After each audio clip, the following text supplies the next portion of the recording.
Hello students, welcome back. Today we are going to continue our chapter next part. In this part we are going to discuss firstly this cartoon या this picture. Okay, so in this we are going to discuss question number 1. Activists of BJP Mahila Morcha demonstrate against the hike in prices of onions and LPG Visakhapatnam. Means आपको ये picture number 1 दी गई है और उसके through आपसे ये पूछा गया है कि जो फर्स्ट वाली पिक्चर है इसमें कौन सा मीन्स पॉलिटिकल पार्टी वो अपना कौन सा रोल प्ले कर रही है, वो क्या दिखाना चाहते हैं. तो फर्स्ट वाले में बीजेपी, देखो नेम दे दिया गया है, बीजेपी महिला मोर्चा की जो लेडीज हैं वो क्या है, वो ऑनियन के प्राइजेज और एलपीजी को लेकर प्रोटेस्ट कर रही हैं. तो ये किससे रिलेटेड है? ये रिलेटेड है बेटा प्रेशर ग्रुप से. मतलब ये क्या है, ये बीजेपी पार्टी है, उसके प्रेशर ग्रुप वाले लोग हैं और ये जो गवर्नमेंट के ऊपर प्रेशर डाल रहे हैं इन चीज़ों को लेकर कि ऑनियन के प्राइजेज को कम कीजिए, एलपीजी गैस के प्राइजेज को कम कीजिए. सेकंड है हमारा, सेकंड के अंदर minister distribute 1 lakh cheque to the families of hooch victim at their houses. मतलब जो मिनिस्टर है वो विक्टिम की फैमिलीज को 1-1 लाख रुपीज़ दे रहे हैं. तो मतलब ये किससे रिलेटेड है? तो नॉर्मली पैसे दे रहे हैं, तो मतलब ये क्या कर रहे हैं, जो ये कोई वो है तो उसके टाइम पे जो उसके शिकार हुए होंगे उनके लिए कोई इन्होंने वो निकाली होगी, ये बोल सकते हैं कि वेलफेयर स्कीम निकाली होगी. तो ये उसी वेलफेयर स्कीम का लाभ लोगों तक घर जा जाकर पहुंचा रहे. उसके बाद आता है activist of CPI M and CPI OGP और JDS take out rallies in Bhubaneswar to protest against POSU and Koran Steel Company being permitted by the state government export iron from Odisha to feed steel plant of China and Korea.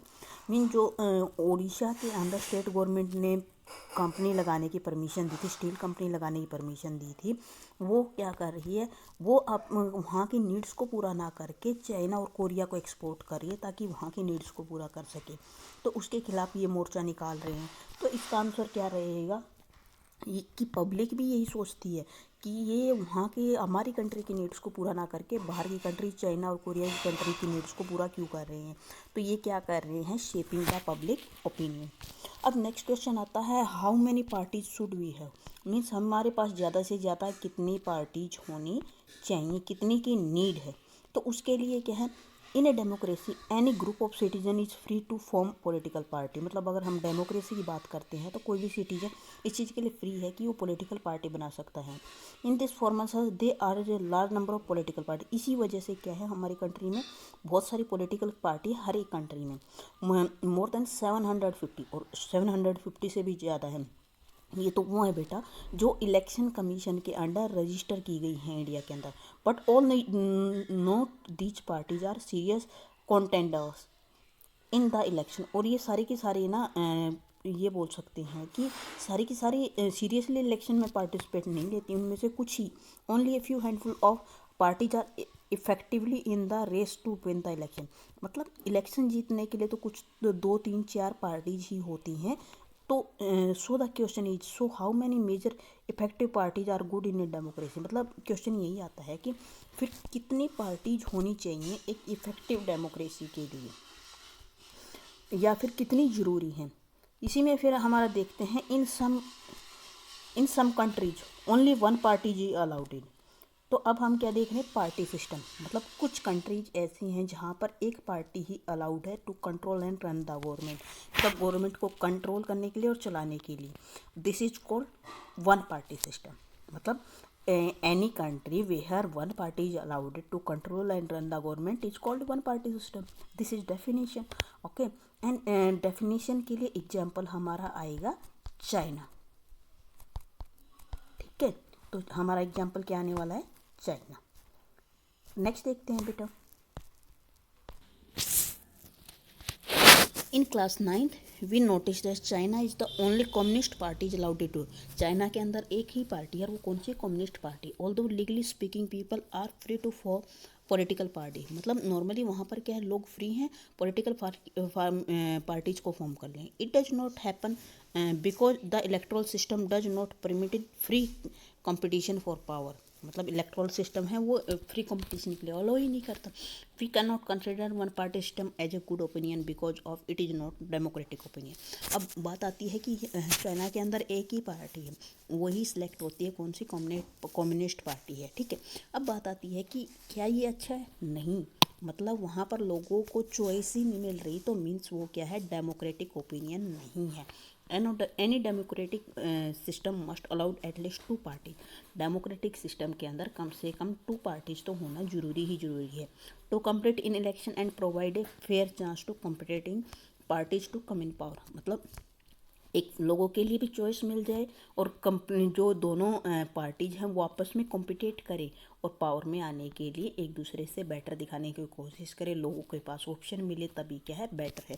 Means हमारे इस paragraph से हमें एक चीज़ तो पता चल गई कि जो वन पार्टी सिस्टम है that is not good. Democracy होने के लिए एटलीस्ट 2 पॉलिटिकल पार्टीज होना जरूरी है। उसके बाद नेक्स्ट देखते हैं, in some countries power usually changes between 2 main parties.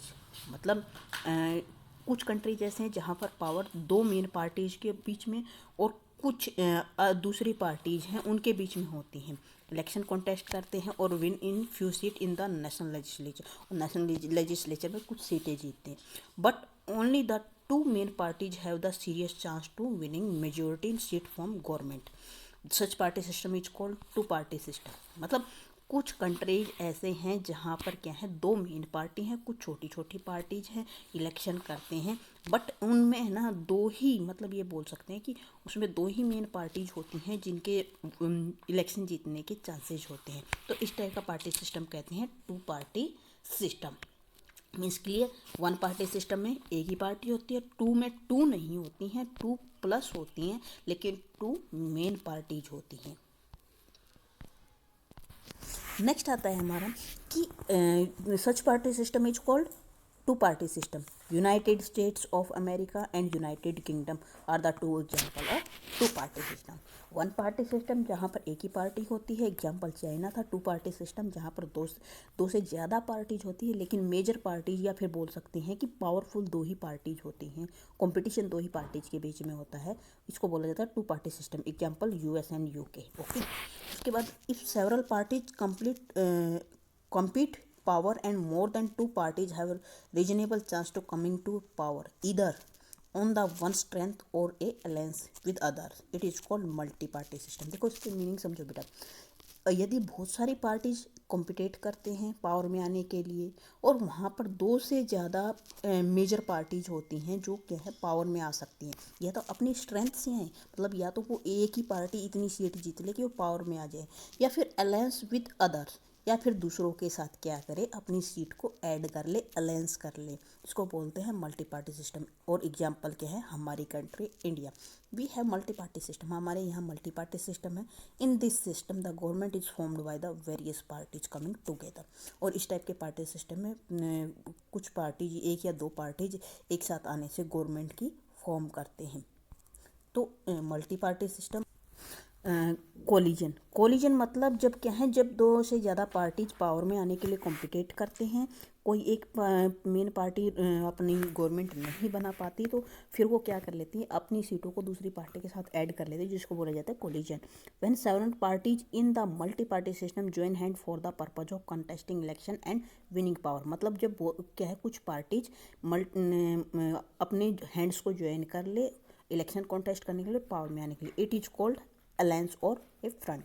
इसको अलायंस या फ्रंट बोला जाता है। देखो आपके पास ये डेफिनेशन भी हो गई, व्हाट इज अलायंस या फ्रंट, तो यहाँ से यहाँ तक definition. For example in India there are 3 major alliances. India के अंदर 3 मेजर अलायंसेज थे पार्लियामेंट्री इलेक्शन में। कौन सा? NDA, national democratic alliance, UPA, union progressive alliance and left और फ्रंट। मतलब एनडीए में कौन सा आ गया, बीजेपी, जस्ट 1 मिनट, आपका इसमें यूपीए में कांग्रेस और आपका नेक्स्ट क्या रह गया, left front. The multi party system often appear very massive and lead to political instability.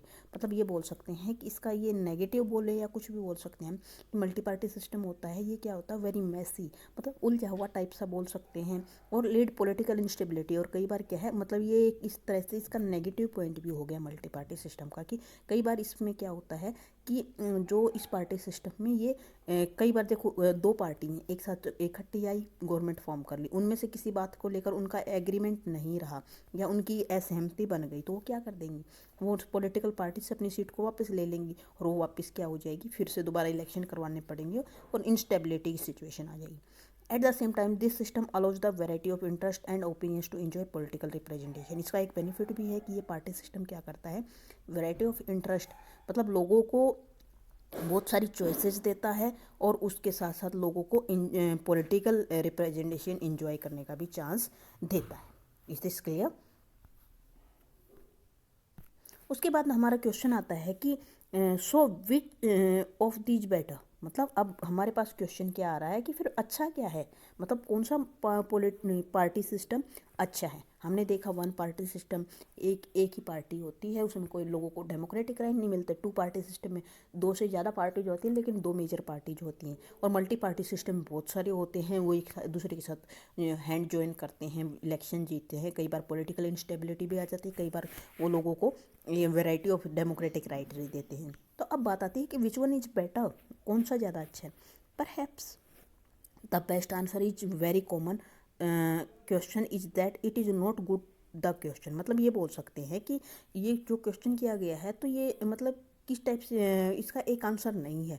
Party system is not something any country can choose. और जो हम ये क्वेश्चन जानना चाहते हैं कि विच वन इज बेटर, इसको हम एक कंट्री के कॉन्टेक्स्ट में नहीं जान सकते। It evolve over a long time, ये लंबे टाइम बाद इवॉल्व हुआ है, depending on the nature of society. और इसके लिए हमें क्या करना होगा, इसका क्वेश्चन जानने के लिए कि हमें क्या है, सोसाइटी का नेचर जानना होगा, है कि सोशल और रीजनल डिविजन्स देखने होंगे, हिस्ट्री देखनी होगी, पॉलिटिक्स देखनी होगी, और वहाँ के सिस्टम ऑफ इलेक्शंस देखना होगा। ये सारी चीज़ें देखनी होती हैं। This can not be change very quickly, इसको एकदम से चेंज नहीं किया जा सकता। Each country develop a party system that is conditioned by special circumstances. और हर एक कंट्री के अंदर पार्टी सिस्टम है ना, वो वहाँ पर डेवलप हुआ है वहाँ की स्पेशल सर्कमस्टांसेज से। देखो एग्जाम्पल से क्लियर हो है। For example, if India has evolve multi party system, अगर इंडिया के अंदर मल्टी पार्टी सिस्टम इवॉल्व हुआ है तो क्यों, because it has a social and geographical diversity. यहाँ पर बहुत सारी डाइवर्सिटी देखने को मिलती है, सोशली भी और जियोग्राफिकली भी। Such a large country is not easily absorb by two और इवन थ्री पार्टीज। और इतना बड़ा कंट्री है हमारा, तो इसमें दो और तीन पार्टीज तो क्या है, इसको पूरे को कंट्रोल नहीं कर सकती, पूरे को नहीं चला सकती। तो मीन्स ये बोल सकते, इसीलिए मल्टी पार्टी सिस्टम हमारी कंट्री के लिए अच्छा है।